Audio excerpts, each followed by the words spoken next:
faire le claque de début. C'est pour synchroniser l'audio et la vidéo.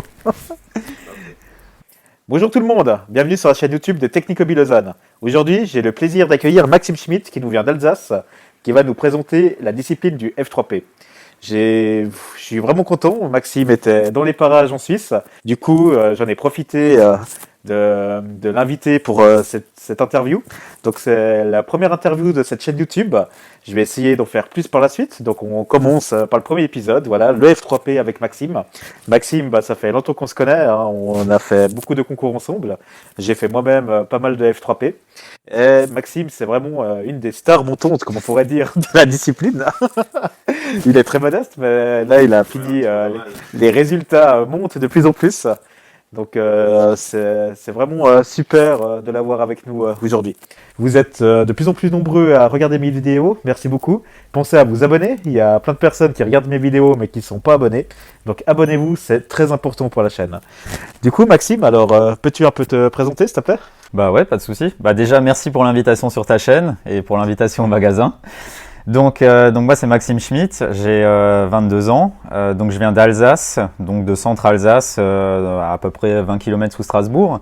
J'appartiens au club de Célestat, donc où je m'entraîne aussi en F3P durant la période hivernale. Donc pour un peu parler de mon parcours en fait en modélisme, j'ai commencé à piloter à l'âge de 6 ans sur simulateur. J'ai longtemps volé sur simulateur en fait et j'ai entièrement appris à voler sur simulateur et à l'âge de 8 ans j'ai commencé à voler. Donc on peut dire que l'indoor me tenait à cœur parce que j'ai appris à voler en fait en salle. J'ai commencé à piloter des vrais avions en salle et donc je pense c'était à l'âge de 8 ans que j'ai fait ma première saison indoor, que je me suis perfectionné et à fur et à mesure des saisons comme tout le monde, mon niveau il a augmenté, j'ai appris à voler, j'ai acquis de plus en plus d'avions.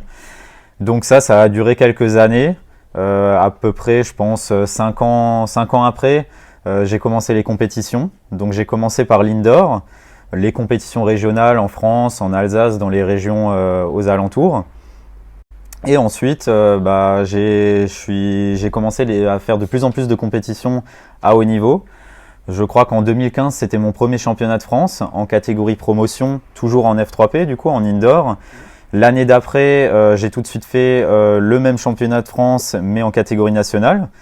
Et donc, ces deux mêmes années, j'ai été titré champion de France, donc en promotion et en national, ce qui m'a bien motivé et qui m'a bien encouragé à continuer dans la discipline. Donc ça, c'était le début des grandes années, on va dire. Et donc, à fur et à mesure, j'ai continué à voler en indoor beaucoup, à augmenter mon niveau. En parallèle de ça, j'ai commencé la voltige grand modèle aussi, donc avec les VGM 2m20, 2m70. J'ai fait quand même principalement du freestyle, j'ai jamais fait beaucoup d'imposés en VGM.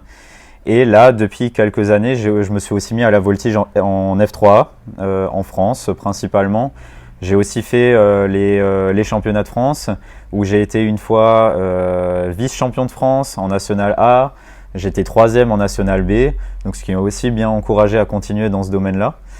Et donc là, depuis peu, tu l'as dit avant, les grands titres, en fait en 2019, c'était ma première année dans laquelle j'ai intégré l'équipe de France en F3P, donc en indoor. Là, j'étais pilote junior à l'époque, j'avais 17 ans. Et donc on est allé au championnat du monde en Crète, à Héraclion, où là j'ai terminé champion du monde junior en F3P et vice-champion du monde en AFM, donc ça c'est la voltige en musique.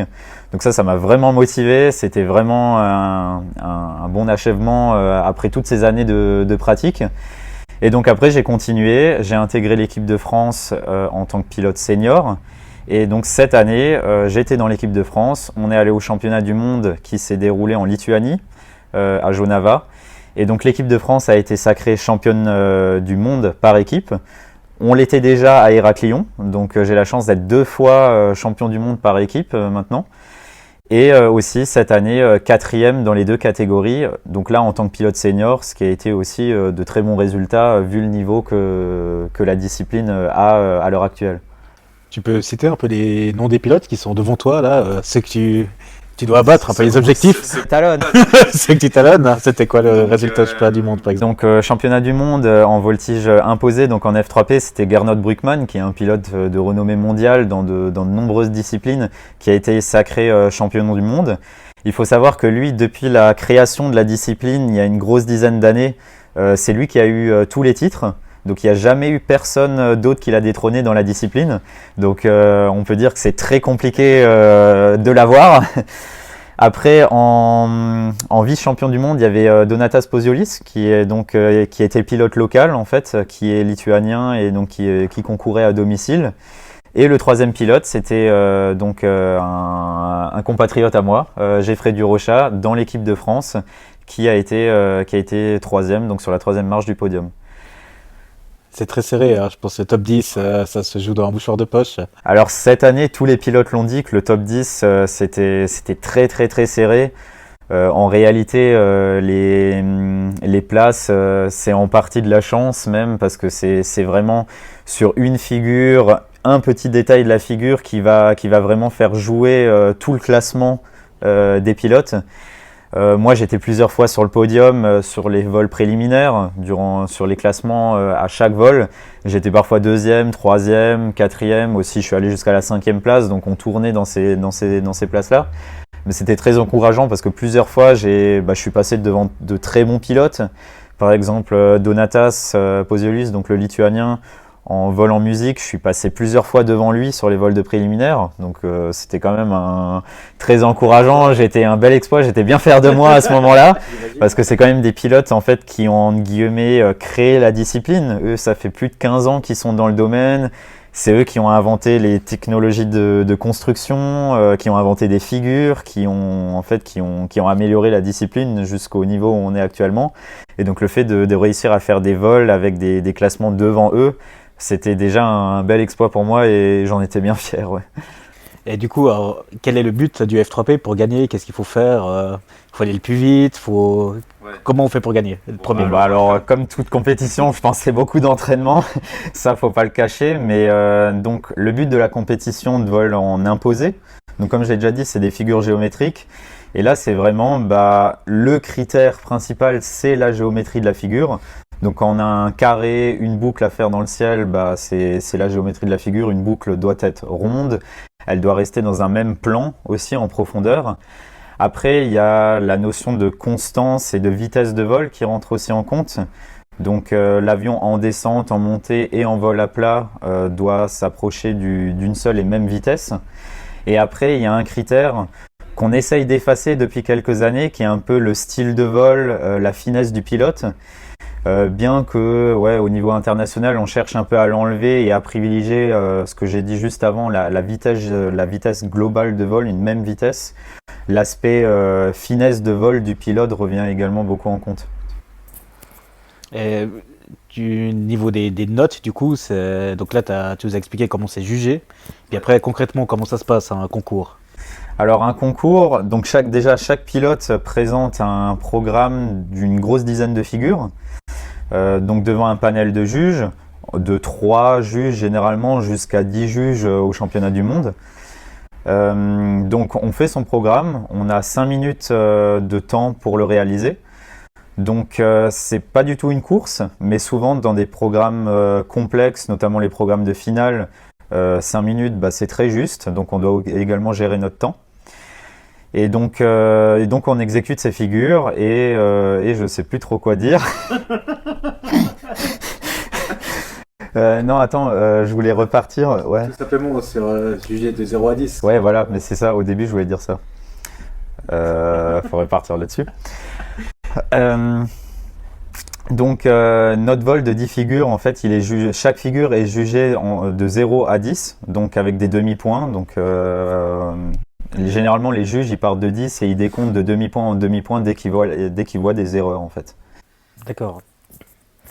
Et du coup, une bonne note, normalement, tu es content à combien sur 10? On va dire qu'à partir de 8, on est content. 9, ça commence à être l'excellence. Et en dessous de 8, ça veut dire qu'il y a encore du travail. D'accord. 10, t'as déjà eu des figures à 10? Alors, pas à ma connaissance, mais ça arrive, les très très très bons pilotes en championnat du monde, ça arrive qu'il y a des disques qui sont mis, mais c'est franchement très très exceptionnel parce qu'il y a toujours une erreur. Justement, bon, il y a les erreurs de géométrie que j'ai dit juste avant, mais même la notion de vitesse globale de vol, d'avoir une même vitesse de vol durant toute la figure, c'est très très complexe de l'avoir.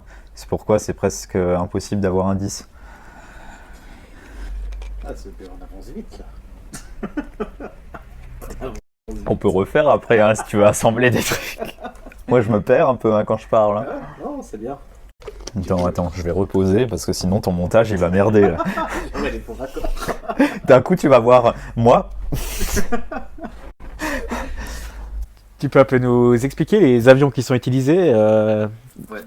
Ça c'est aussi important parce que c'est une discipline où les avions sont quand même très spécifiques. Ouais, On peut pas voler, je peux pas venir avec mon Fun Cub faire un championnat F3P par exemple.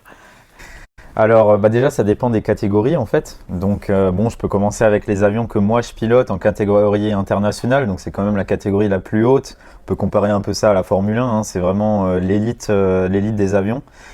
Donc là c'est des avions qui pèsent à peu près 50 grammes pour un empattement au sol d'un mètre sur un mètre. Donc ils sont entièrement en construction carbone, donc en tige de carbone entoilée avec du fil mylar de 3 microns d'épaisseur. Donc c'est très léger. À titre d'exemple, la structure avant qu'on ait l'équipement, donc l'électronique sur la structure, on dépasse à peine les 15 grammes. Donc pour un avion complet, donc c'est très très léger. Après donc ça c'est pour la voltige imposée. Pour le vol en musique, on retrouve des avions qui sont quand même beaucoup plus lourds parce que là on travaille beaucoup avec l'inertie de l'avion. On cherche à voler vite, à rythmer sur la musique, à créer des émotions avec l'avion. Donc là, il faut un peu plus de masse. On est aux alentours des 150 à 200 grammes pour un avion qui a à peu près la même taille. Mais après, ça, c'est vraiment les avions vraiment très très haut de gamme lorsqu'on on avance bien dans les catégories et qu'on arrive à avoir un bon niveau. Maintenant, pour les catégories nationales, on peut retrouver les avions en d'éperon fraisé ou en d'éperon mylar. Donc là, vraiment en polystyrène, on quitte le domaine des avions tout en composite. C'est des avions qui coûtent beaucoup moins cher, qui sont plus faciles à construire. Et après, on peut arriver jusqu'à des avions qui sont très simples à construire pour les catégories promotion, pour débuter. On retrouve là, à ce niveau-là, on retrouve des kits dans le commerce de RC Factory. On retrouve les Synergy, les Click. Je sais que tu en as juste un là, par exemple. Exactement. Donc, comme si j'avais pas préparé. Ah, il fait ça bien. Donc voilà, donc ça c'est un excellent avion pour commencer dans le domaine du F3P. Pour la catégorie promotion et même jusqu'à présent la catégorie nationale A qu'on avait en France, c'est des avions qui font très bien le job. Je pense que c'est des avions, tu me confirmeras Arnaud, mais tout monté, on est aux alentours des 300 €, je pense. Ouais, environ. Ouais. Ouais, environ. 300 francs. Là. Ouais, voilà, c'est ça, ouais. Donc là, c'est vraiment le style de moteur. Je te laisse montrer. En fait, c'est juste parce que tu as la caméra qui te filme en face. T'es zoomé, en fait, moi pas. Donc là, typiquement, on a un combo idéal pour commencer dans le domaine du F3P, donc qui se monte très bien sur un Click ou sur un Synergy comme on a ici. Donc ça, c'est les combos T-motor. Donc on a une hélice, un moteur et le contrôleur qui est juste ici pour commencer dans le domaine de l'F3P. Donc c'est des excellents combos, c'est des moteurs très légers. Tu me confirmeras Arnaud, mais c'est aux alentours des 10 grammes je crois pour le moteur, 10 ou 11-12 grammes. Un moteur comme ça. Je vous mets des infos sur la vidéo. En bas de la donc, vidéo. donc voilà, donc ça c'est typiquement un combo. C'est très facile à trouver, ça se trouve dans les magasins comme ici. Donc c'est pas du tout pour l'élite et c'est très facile à trouver. Après, typiquement, on peut retrouver aussi les batteries. Donc là, je sais plus ce que tu nous avais posé, Arnaud, une 120 milli. Ouais, une 120 mAh en 2S, typique pour un Synergy ou un Click ou n'importe quel avion d'ailleurs fait maison, mais pour les catégories promotion à national. C'est des batteries aussi qui se trouvent facilement dans le commerce et qui sont aux alentours des 10 à 15 grammes. Et après, pour finir, les servos. Globalement, on est dans des servos qui qui vont de 3 grammes à, je pense, une grosse dizaine de grammes pour les cerveaux, pour le libre, pour les ailerons par exemple, qui demandent beaucoup de puissance. Donc là, typiquement, tu nous as mis un E-Tech, un HS40. Donc là, c'est typiquement un cerveau qu'on pourrait très bien mettre à la profondeur, à la dérive ou aux ailerons sur un avion du style comme le Synergy. Ouais. Exactement, ouais. Donc là, pour bien que les gens comprennent, le Synergy, c'est l'avion typique si vous voulez commencer la discipline, donc votre premier indoor F3P, qui est qui rentre largement dans les codes pour la catégorie promotion, voilà. D'ailleurs, en promotion, il y a, comment dire, on est bridé, c'est-à-dire que vous pouvez pas arriver avec un avion de compétition pour les inter, hein, c'est ça, hein, Maxime, hein. Ouais, c'est bien ça. Alors justement, pour rendre la catégorie accessible au plus grand public, il y a des restrictions de poids et de type de construction qui ont été mis en place, aussi d'équipement. Donc on n'en a pas encore parlé, mais dans le domaine de l'F3P, c'est très répandu. On utilise des contrarotatifs pour enlever l'effet de couple sur les avions. Mais par exemple, en catégorie promotion, ces moteurs-là, ils sont interdits. On a une limite de poids à 85 grammes minimum, du coup, on ne peut pas descendre en dessous pour justement pas venir avec des avions, des bêtes de course en fait trop légères. Et également les types de construction, par exemple les avions en carbone mylar, très utilisés dans le domaine de l'F3P en international, sont également interdits. Alors Maxime, je sais que tu montes tes propres avions, puisque c'est même toi qui fais les miens, depuis déjà quelques années. Il est tellement doué que je m'embête plus à les construire, je les commande à Maxime. Peux-tu un peu nous expliquer comment tu procèdes? Donc là, on a parlé tout à l'heure du Synergy qui est pour la promotion, mais là, si on veut vraiment gagner en international, donc on peut pas se pointer avec un avion enfin, du marché, quoi. Là, tu es obligé de faire toi-même la conception, voilà, ton propre avion. Est-ce que tu peux un peu nous expliquer combien d'heures tu y passes, quelles sont un peu la fabrication, donc grosso modo, hein, dans les grosses lignes, hein, que je sais que c'est très compliqué, puis un peu le prix d'un budget global d'un avion international. Bah déjà, ce que je peux dire, c'est que, ouais, comme tu l'as déjà dit, tous les avions, moi je les construis entièrement moi-même. Et c'est pour ça que l'F3P, c'est une discipline quand même assez intéressante à ce niveau-là, quand on aime bien construire. Bien sûr, on peut pratiquer quand on n'est pas trop manuel et qu'on n'est pas fanat de construction. Mais par contre, si on aime bien construire, c'est une super discipline parce que ça permet de mêler plein de domaines de construction et surtout, ça reste des avions malgré tout qui prennent pas tellement de temps à être construits. Donc quand on compare à certains avions extérieurs, des structures entoilées, ça prend vraiment beaucoup de temps. Donc au niveau des avions que moi je fais, ça fait maintenant pas loin de 10 ans que je construis mes avions de A à Z. Je fais toute la partie ingénierie avant le développement. Donc moi je dessine sur SolidWorks, donc je dessine tout en informatique. Je mets au point les avions d'abord sur logiciel et après je passe au stade construction. Donc par exemple pour ce qui est des avions d'imposés, donc les F3P, là c'est des structures comme je l'ai déjà dit en tige de carbone. Donc là je dessine tige par tige sur le logiciel. Ensuite je découpe sur CNC des gabarits de montage. De ces gabarits là j'installe tous les carbones à l'intérieur pour créer la structure. On peut rajouter une chose, c'est que depuis quelques années maintenant, pour éviter toutes les contraintes, lorsqu'on scinde des carbones et des choses comme ça, moi je moule moi-même les contours des avions. Donc ça c'est vraiment aussi des techniques à adopter qui sont assez complexes, mais une fois qu'on les a en main, c'est tout à fait réalisable. Donc ça c'est pour ce qui est de la structure. Ensuite cette structure elle est entoilée avec le fil mylar, on peint et on passe au montage. Donc pour monter tout un avion du stade, on va dire, réalisation des pièces dans les gabarits jusqu'au montage final et à la mise au point. Pour un avion, on est aux alentours des 70 heures, je dirais, de montage pour un avion F3P. Les personnes qui débutent prendront plus de temps. Ça m'est déjà arrivé de prendre moins de temps, même 50, 70 heures. Mais quand on les construit nous-mêmes et quand on est à notre premier avion, on a facile à 100 heures de travail, quoi.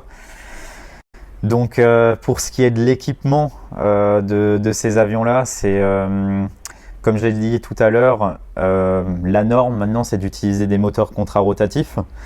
Donc on est sur des hélices de 16 à 20 pouces. Donc pour un indoor, c'est vraiment très gros en fait, hein, parce énorme, que quand on réfléchit à un avion extérieur, un avion qui utilise du 20 pouces, c'est déjà un bel avion. Et donc là, on utilise du 20 pouces. Mais c'est des moteurs électriques réductés. Donc on part sur un brushless de 5 à 7 watts, un très petit brushless qui, le moteur en lui-même, doit peser à peine, je pense, 2-3 grammes. Il est réducté pour partir sur ces grosses hélices de 20 pouces qui tournent très doucement. Donc l'utilité d'utiliser ces grosses hélices, en fait, c'est le freinage en descente. Parce que comme je l'ai expliqué tout à l'heure, on cherche à avoir une vitesse de vol constante durant tout le vol. Et la difficulté, c'est de freiner en descente, surtout dans les salles où en réalité le sol il arrive très vite. Ça, il y a beaucoup de monde qui vont se reconnaître quand je dis ça. Le sol arrive très vite, les descentes elles durent à peine quelques secondes. Et donc pour réussir à harmoniser la vitesse de montée avec la vitesse de descente, on cherche à freiner par tous les moyens.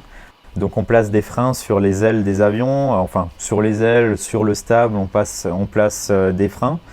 Et on cherche aussi à freiner avec les hélices, à trouver le bon ralenti moteur, le bon contrôleur pour freiner au maximum l'avion en descente. Ce qui est comparable avec les avions de F3, alors c'est vraiment C'est ça. la même chose, mais en salle, quoi. Donc pour les personnes qui connaissent un peu l'F3, qui ont déjà vu l'F3, on va retrouver vraiment tous les mêmes caractéristiques de jugement et on cherche à obtenir les mêmes qualités de vol, on va dire.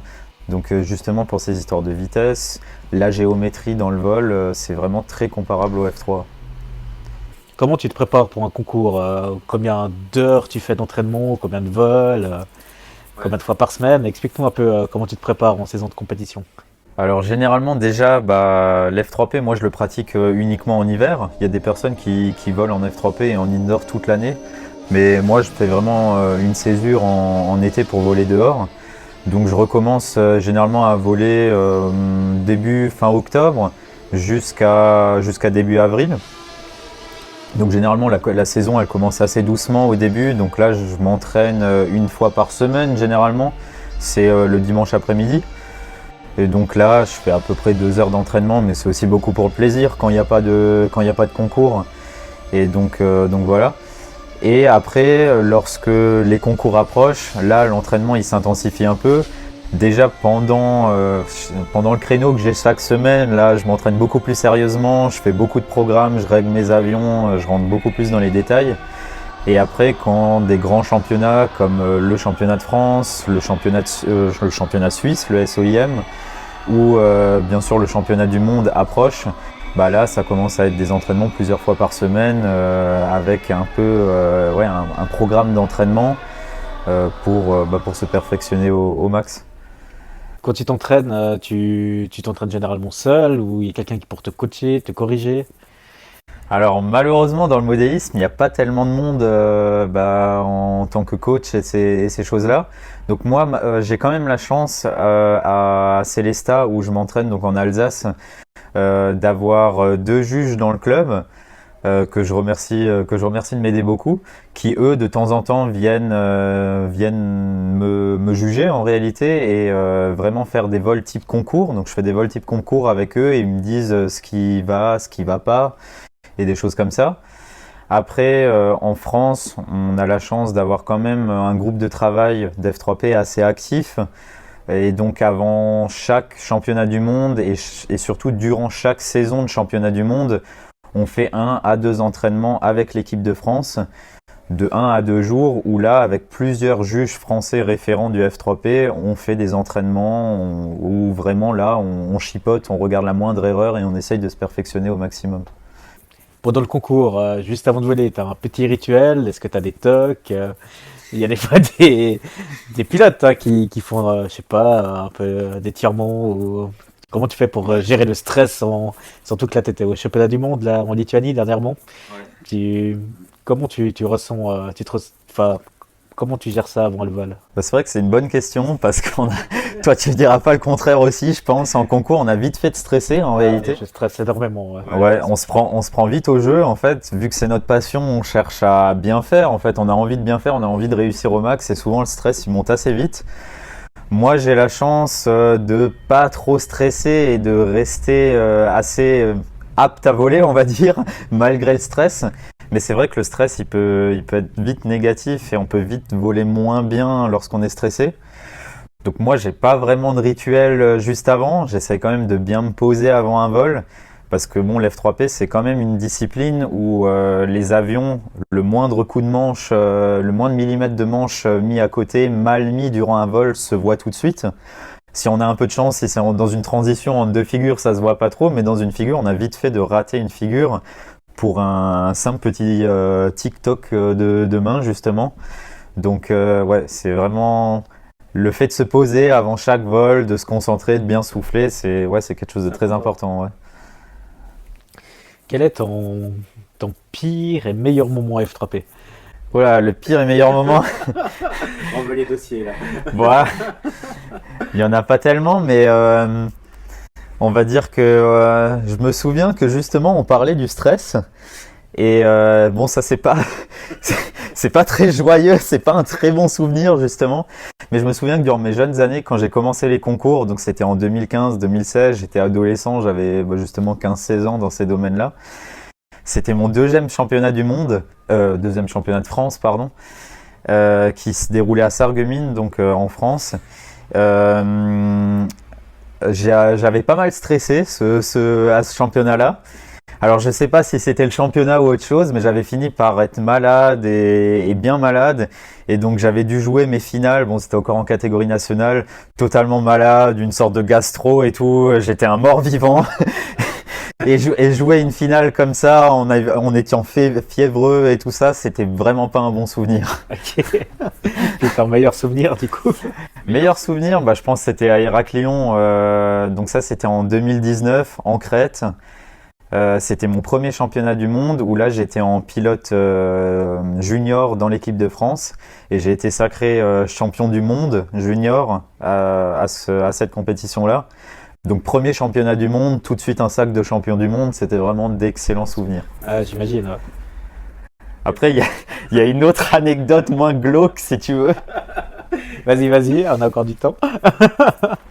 Ouais, donc en anecdote plutôt là, on va dire négative, en fait malheureusement il y a eu le dernier championnat du monde qui m'a un peu laissé un pincement à la gorge, on va dire, parce que durant toutes les phases de préliminaires, les vols préliminaires et tout, j'étais deuxième, troisième, parfois quatrième, mais donc très souvent j'avais des vols sur les marges du podium et malheureusement sur les vols de finale dans les deux catégories, en F3P AFM et en F3P AF du coup sur les vols de finale, à très très peu de points près, j'ai fini quatrième, donc à la marge du podium dans les deux catégories. Donc c'était vraiment pas de bol ce coup-là et j'étais un peu au bout de ma vie parce que bon, le championnat du monde, faut quand même savoir que c'est une semaine de compétition, c'est très long. Là justement le stress, il monte, le stress durant toute la semaine. Plus la semaine avance, plus les vols se complexifient. On arrive sur les vols de finale où là c'est justement le moins de coups de manche à côté, on dégringole de 3-4 places. Et donc seulement à cause de quelques points ou même du TBL, donc ça c'est une formule mathématique qui s'applique sur les points pour un peu harmoniser les écarts entre les pilotes. Juste pour quelques points, j'ai été recalé à la 4e place dans les deux catégories, donc ça m'avait mis un sacré coup au moral à la fin du championnat. J'imagine. Un peu amer le retour à la maison. Un peu amer, ouais. Sébastien se reconnaîtra, Sébastien Missek. On avait fait tout le voyage de retour ensemble. Et le voyage de retour du dimanche, c'était pas trop la joie. Toute la fatigue accumulée de la semaine, avec les résultats. Sébastien, il avait aussi été recalé de quelques places. Il avait pas trop eu de chance non plus. Le retour, il était pas très joyeux, mais malgré tout, on avait quand même été sacré cette année. En fait, l'équipe de France est championne du monde par équipe. Donc pour se consoler, on avait quand même un sacré titre de champion du monde par équipe qui remettait quand même un peu le moral. Maxime, quel conseil pourrais-tu donner si par exemple un de mes abonnés aimerait se lancer dans la discipline, donc le F3P, quels sont les tuyaux que tu lui dirais quoi? Ouais, déjà il faut savoir que, on en a déjà parlé, mais la catégorie promotion, c'est quand même un programme de figure à réaliser assez simple, pas trop compliqué. Les avions, on en a aussi parlé, c'est des avions qui prennent pas trop de temps à être construits, qui sont pas trop difficiles. On va dire que le commun des mortels se débrouillera très bien pour en monter un. Donc le mieux, c'est de se rapprocher de quelqu'un ou d'un club pratiquant du F3P. Même déjà pratiquant de l'indoor, ça sera déjà une bonne chose, mais si des personnes pratiquent l'F3P, ça sera toujours un bon plus. Voilà, de se rapprocher de quelqu'un. À ce moment-là, bien sûr, la personne aura beaucoup plus de conseils et sera formée par cette personne, ça sera beaucoup plus simple. Mais sinon, ouais, de se monter un avion du style RC Factory, un Click, un Synergy, c'est déjà une bonne manière d'apprendre. C'est des avions bien stables, bien précis. On peut commencer à réellement faire des figures d'F3P, des figures géométriques. Et donc, c'est une belle manière d'apprendre. Maintenant, il faut savoir qu'en Suisse et en France, on a quand même chaque année au moins pour la Suisse un concours, un grand concours international qui se passe. Donc, c'est un excellent moyen de découvrir la catégorie, je pense. Là, on va retrouver des pilotes de toute catégorie, de tout niveau. Le SOIM en Suisse regroupe les pilotes internationaux jusqu'aux catégories de début. Donc c'est une excellente manière de rencontrer des pilotes, de rencontrer des personnes, de voir ce que c'est en fait, tout simplement pour voir si ça nous plaît ou si ça nous plaît pas. Dans les pays frontaliers, notamment la France qui est très active dans le domaine, on va retrouver des concours aussi dans les régions avoisinantes. Donc c'est assez facile et je pense une belle expérience de se renseigner sur la catégorie. Ouais. Et pour finir, Maxime, quel est ton objectif pour l'avenir? Voilà, tes grands objectifs, Arnaud. Non, en fait, comme on l'a déjà dit, le championnat du monde, il a lieu tous les 2 ans. En France, on a un très très haut niveau en fait en F3P. Donc en fait, contrairement à d'autres pays où c'est pas très compliqué d'intégrer l'équipe de France parce qu'il n'y a pas tellement l'équipe de France, moi je parle pour moi, mais en fait l'équipe nationale tout simplement. Certains pays n'ont pas énormément de pratiquants avec un très haut niveau, donc c'est assez facile d'intégrer l'équipe nationale. Mais en fait, en France, on doit déjà faire une série de concours, une série de sélections en France pour intégrer l'équipe de France et ensuite aller au championnat du monde. Et donc, l'objectif de l'année prochaine, donc de la saison qui vient, là, à partir d'octobre 2023, c'est de bien s'entraîner pour faire les concours de sélection pour réussir à intégrer l'équipe de France. Et donc, l'objectif, c'est ensuite, dans la saison d'après, en 2024-2025, de participer au championnat du monde F3P en 2025, du coup. Tu sais où ça sera? Tu sais déjà? Alors, pour l'instant, c'est pas encore décidé au niveau de la FAI, donc je vais pas m'avancer sur ce sujet-là parce c'est vraiment que des suppositions pour l'instant. Donc ça, je sais pas encore, ouais. Okay. Mais par contre, attends, j'aurais bien dit encore. Ah oui, je sais pas si tu voulais parler des objectifs.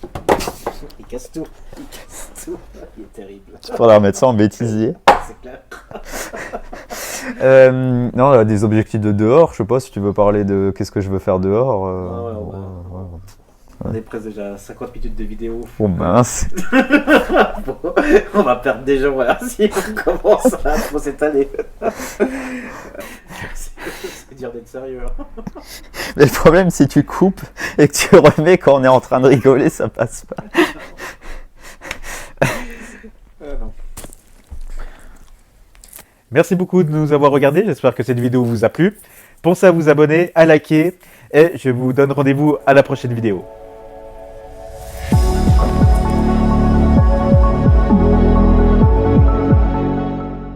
À part ça, c'est vraiment vrai. Hein. C'était chez Sébastien. Le concours, le championnat de France, il avait lieu chez Sébastien. Et là-bas, j'étais malade. Je volais, j'étais là. C'est pour ça, c'était vraiment un mauvais souvenir le championnat de France. Mais bon, j'avais quand même été champion de France sur le coup. Mais par contre, c'était pas trop ça. Hein. Arnaud, ne met pas cette anecdote. Mais l'anecdote de la 4e place, c'est mieux.